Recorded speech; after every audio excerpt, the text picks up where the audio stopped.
அப்பர் வரலாறு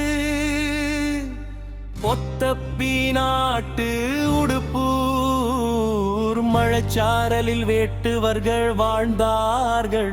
அங்கே வேட்டுவ தலைவன் நாகன் என்ற கையிருடைய மன்னன் இருந்தான். அவனுடைய மனைவியின் பெயர் தட்டை. பல்லாண்டுகளாக மக்கட்பே இளையினி வாய்ப்பும் இளையன மறுத்து வச்சி சொன்னதும் நாகனும் தத்தையும் குறிஞ்சி தெய்வமாகிய முருகவேலை வேண்டி விழா எடுத்த நரபு அருளால் அவர்களுக்கு ஆண்மகவு பிறந்தது. மகிழ்ச்சியின் மிகுதியால் விழா எடுத்து அறிய பெரிய நிலைய குழவியடையும் என்பதற்காக அறிகுறிரை தோன்றெடியில் தோன்றின. வேட மன்னன் தன் மகவை கையெடுத்து திண்ணியதாக இருந்ததால் திண்ணன் என பெயரிட்டான். வளர்ந்து வில் வித்தை சிறப்புறக் கதற்றார். தந்தையாய் முப்பின் காரணமாக காட்டு ராஜாவாக திண்ணனுக்கு முடிச்சூட்டப்பட்டது. காட்டில் பன்றி வேட்டையாடி காவல் தெய்வத்திற்கு படைக்க வேண்டும்.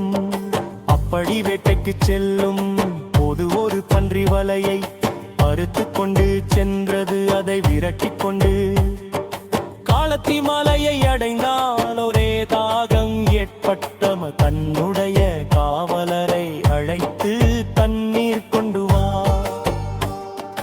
என்றாம். முகலி ஆற்று நீரை மோந்து தந்தான். அந்த மலை என்ன கேட்ட காலத்தி மலை அங்கே குடும்பி தேவர் உள்ளார். நமது தெய்வம் சொல்ல பார்க்க போக ஆசை வந்தது. பன்றி சுட்டுவை நான் போய் குடுமி தேவரை வணங்கிவிட்டு வருகிறேன் எனச் சொன்னான். சுவாமியை கண்டான். சுவாமிக்கு உணவு படைக்க எண்ணி சுட்ட பன்றியின் மாமிசத்தை எடுத்து காட்டு. பூக்களை பறித்து தலை சூடி முகலி ஆற்று நீரை வாயில் குடித்து மலையேறினார். வாயிலுள்ள நீரை சிவனாரின் தலையையுமிழ்னார்.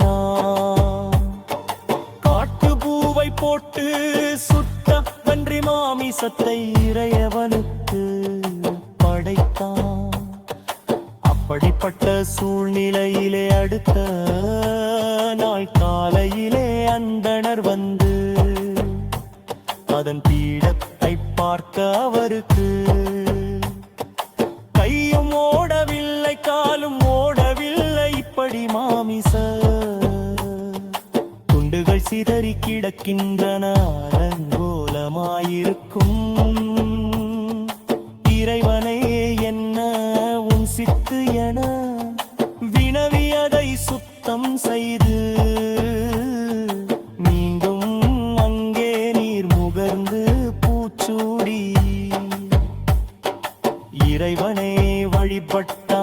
இப்படியே நாட்கள் கனவோடின. அப்படிப்பட்ட பொழுது அங்கே மென்மேலும் தொல்லை தொடர்ந்தது. இந்த அந்தணருக்கு மிகவும் வருத்தம். நித்தம் நித்தம் இறைவன் இப்படி கிடைத்த உண்டுகள் கிடைப்ப நாயகமுடைய பனை எதிர்த்து வாழ்டாயருங்கள் அவன் நாரண வாங்கலைடுமிட வாழ்க்கிடேவாம் சுலை சுமா திலப்புமல் நானிரண்டும்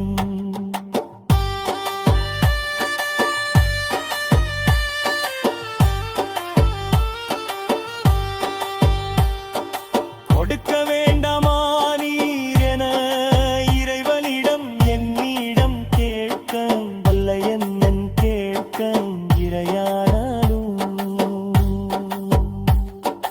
அடுத்த நாள் இரவு கனவில் வந்து நாளைய தினம் நடக்கும்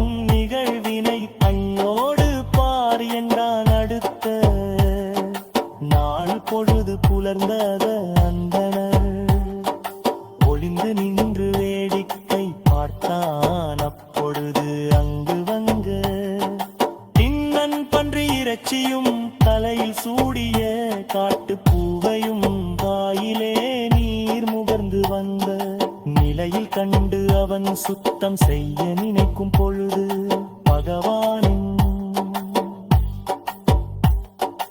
ஒரு கண்ணில் செங்குருதி கலந்தது. அந்த நிலையிலே அவன் என்ன செய்வதென்று தெரியவில்லை. பின்னனுடனே ஆற்றிற்கு சென்று அங்கே இருந்த பச்சிலையை அரைத்து சிவபெருமானின் அந்த வடிவத்திலே கண்ணில் பூசி வைத்தானாலும் குருதி நிற்கவில்லை. இப்படியே தொடர்ந்தது. உடனே தன்னுடைய கையில் உள்ள அம்பை எடுத்து ஒரு கண்ணை தோண்டி அந்த உதிரம் வடியும் இடத்தில் வைத்தனந்த குருதி நின்றது. எடுக்க கண்டே என் குருதியை குண்டத்துடன் எனது